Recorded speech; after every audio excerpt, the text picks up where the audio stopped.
Dana White says Conor's not fighting this year. Conor says give me December. Everybody thinks Conor's bluffing. Everybody thinks Conor's lying. I don't know. When you look into it, I think there's a few things that you can kind of poke into and kind of dig into, maybe grasping at straws. But you can't say it's nothing. I think there's something here. When you look at kind of that December, January time period, a lot of fighters like to take that time off to really just be with their family, relax. You don't want to really spend time just punching somebody else, hugging somebody else, wrestling somebody else all day. You kind of want to hang out with your family a bit more and kind of this December, January time. It's usually around the holidays. Many of the fighters on the roster are American, so they'll usually take this time. Usually aligns with religious holidays, or some people just kind of commercialize it and just make it about just hanging out with their family, buying gifts for the family, just different things. It kind of applies to many fighters. That's the point of December kind of being a thing. And Conor asked Dana for this date for this thing to be added into what they call a clause or a contract of a fight, and he wants it in there. So it's got to mean something. If Conor's asking for these things, it's got to mean something. What could it mean? People kind of look at this and think like, no, this isn't real. Like that's just a thing people say to kind of have an excuse in the back of their mind. But when you think about it, looking at December, like your family's over, your family's out, kids are home from school, and you have to go to the gym twice, thrice a day to wrestle, punch, every day, waking up doing the same. Kids are home chilling, family's home chilling, and you might still be motivated for the fight, but it may turn into something you're looking forward to getting done with. You might be excited to be there, but why are you excited to be there? Gonna definitely revisit that question, but like think about it.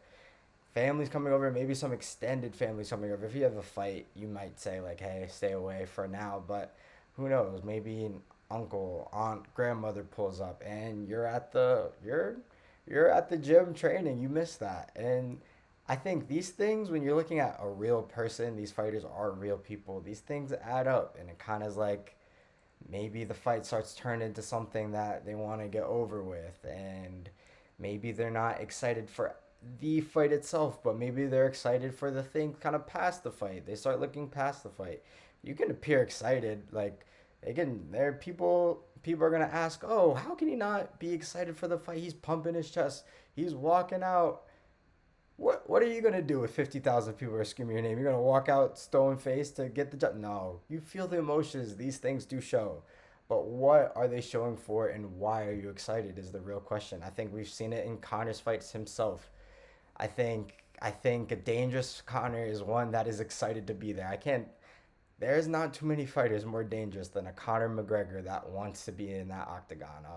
When you think of the times where he's failed, it's been times where he's probably not wanted to be there. Or when I say want to be there, you have to really think why would he? Why was he wanting to be there? Was he looking past it? Was he excited? Obviously, he was excited in the moment, but what was he excited for? The Nate Diaz fight. He thought he was gonna walk in, knock out a legend, and go film a movie, and we saw how that went. He got choked out second, third round, and had to redo it, readjust his career for this one man, and eventually he hit the movie stuff. But it was real. He had to make adjustments.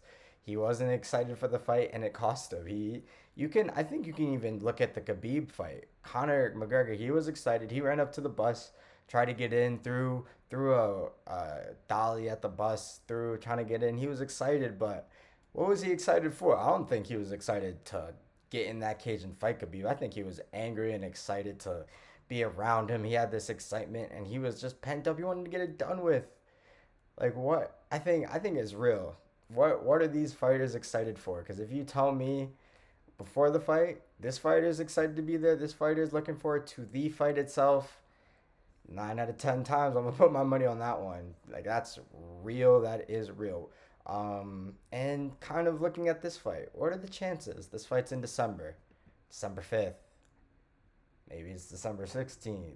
Maybe December 20th. These are dates. These aren't even Saturdays. I'm just throwing dates. But like this is real.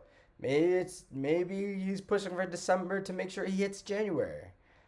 He's still gonna have to train through Christmas, through the New Year. Like this is real. I think I think it's crazy just to kind of go past this like it's nothing. Like what's so important about wanting to be there more? Ask Nate Diaz. Ask Khabib. Ask Dustin Poirier. They wanted to be there more. Look how it worked for them. And can't can't call this nothing. I don't think you can necessarily say Conor's bluffing because he's trying to get something out of this. Depends what. Can't say it's nothing. Literally thought about this for 10 minutes on a commute home.